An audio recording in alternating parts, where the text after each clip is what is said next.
5% आरक्षण रद्द होने पर मुस्लिम समुदाय आक्रामक। मुंबई के मुमरा में मुस्लिम समाज का प्रदर्शन। मुस्लिम समुदाय ने इस फैसले को बताया भेदभावपूर्ण। आकुर्ली रोड पर भारी वाहनों के प्रवेश पर रोक। कांदिवली में ट्रैक्टर प्लांट के भारी वाहनों के कारण लगने वाले भीषण जाम से राहत दिलाने के लिए प्रशासन ने बड़ा कदम उठाया। मुंबई में बांग्लादेशियों पर कार्रवाई तेज। चप्पे चप्पे पर बांग्लादेशियों को ढूंढ रही पुलिस। अब तक कईयों को पर की गई कार्रवाई। होली पर घर वापसी शुरू। दिल्ली और मुंबई की ट्रेनों में कंफर्म सीट हुई कठिन। स्टेशनों पर मेले जैसे नजारे। मुंबई यूनिवर्सिटी ने समय सीमा समाप्त होने के बाद 644 पीएचडी छात्रों का रजिस्ट्रेशन किया रद्द। यूजीसी नियमों के तहत 6 महीने की प्रक्रिया के बाद ये कार्रवाई की गई। इनमें से कई छात्र 10 वर्षों से अपनी रिसर्च पूरी नहीं कर पाए थे। मुंबई के कुर्ला में 10 रुपए की धनिया को लेकर हुए विवाद में सब्जी विक्रेता श्रीनिवास कामले ने ग्राहक पर धारदार हथियार से किया हमला।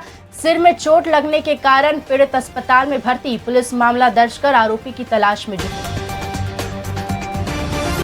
मुंबई पुलिस अब क्राइम सीन पर पहुंचेगी जल्दी। सीएम फडणवीस ने 1290 नई गाड़ियां सौंपी।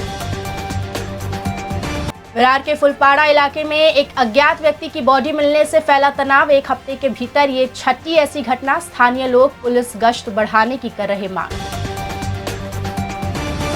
बढ़ते ध्वनि प्रदूषण को देखते हुए मुंबई के निर्माण स्थलों पर पहली बार नॉइज बैरियर लगाए गए। कार्यकर्ताओं ने बीएमसी कमिश्नर से इसे पूरी सिटी में अनिवार्य करने की मांग। डीजीसीए ने बदले फ्लाइट के नियम। अब 48 घंटे तक फ्री कैंसिलेशन और 14 दिन में मिलेगा रिफंड। महाराष्ट्र सरकार ने 16 साल से कम उम्र के बच्चों को सोशल मीडिया और गेमिंग की लत से बचाने के लिए टास्क फोर्स का किया गठन। मंत्री आशीष शेलार के अनुसार ये समिति अगले सत्र से पहले अपनी रिपोर्ट सौंपेगी। मुंबई महानगर पालिका में स्कूलों को निजी संस्थानों को गोद देने की नीति पर जबरदस्त हंगामा। कांग्रेस नगर सेवक हैदर अली शेख के प्रस्ताव पर सत्ता पक्ष और विपक्ष आपस में भिड़े, जिससे सदन में अराजकता फैली। नागपुर के मनसर में बाइक फिसलने के बाद इलाज ना कराकर यात्रा जारी रखना 2 दोस्तों को भारी पड़ा। कट्टा रामनगर के पास अनियंत्रित होकर डिवाइडर से टकराने पर दोनों की मौके पर ही गई जान। सुनेत्रा पवार बनी एनसीपी की नई राष्ट्रीय अध्यक्ष। सर्वसम्मति से हुआ चुनाव। मुख्यमंत्री देवेंद्र फडणवीस ने मुंबई सेंट्रल में नवनिर्मित बेलासिस फ्लाईओवर का उद्घाटन किया। विवाद के बाद अब इस पुल का नाम महान समाज सुधारक जगन्नाथ नाना शंकर शेठ के नाम पर रखा गया। मुंबई एयरपोर्ट के पास नमाज शेड पर विवाद। हाईकोर्ट ने सरकार से कहा कुछ ही दूर है 3 मस्जिद, तो फिर नमाज शेड क्यों। महाविकास अघाड़ी में खींचतान जारी। उद्धव गुट के बाद अब कांग्रेस ने एक सीट पर दावा ठोका। विजय वड़त्तीवार के अनुसार विपक्षी गठबंधन एकजुट होकर लड़ेगा राज्यसभा का चुनाव। मुंबई पुलिस ने बोरीवली के एक जौहरी से 30 लाख की रंगदारी मांगने वाले झारखंड के 4 जालसाजों को किया गिरफ्तार। आरोपियों ने लॉरेंस बिश्नोई का नाम लेकर बाबा सिद्दीकी जैसा हश्र करने की दी थी धमकी। पुलिस ने जाल बिछाकर इन्हें माहिम, बांद्रा और जोगेश्वरी से दबोचा।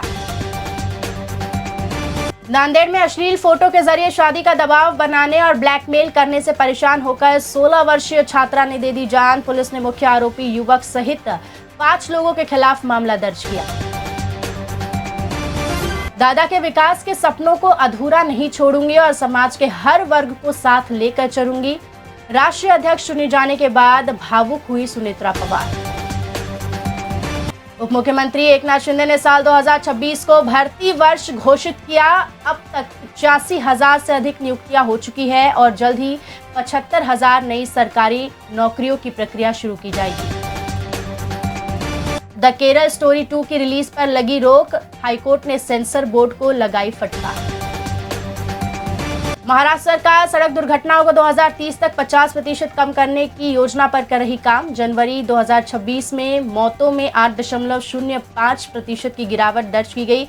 सरकार घायलों को 1.5 लाख तक मुफ्त इलाज और ITMS जैसी तकनीक का सहारा ले रही है।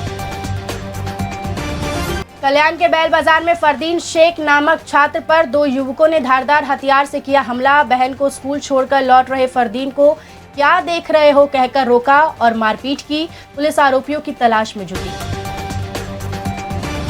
पति पत्नी बने विजय और रश्मिका, संपन्न हुआ कोडावा विवाह, साझा की गई शादी की तस्वीर।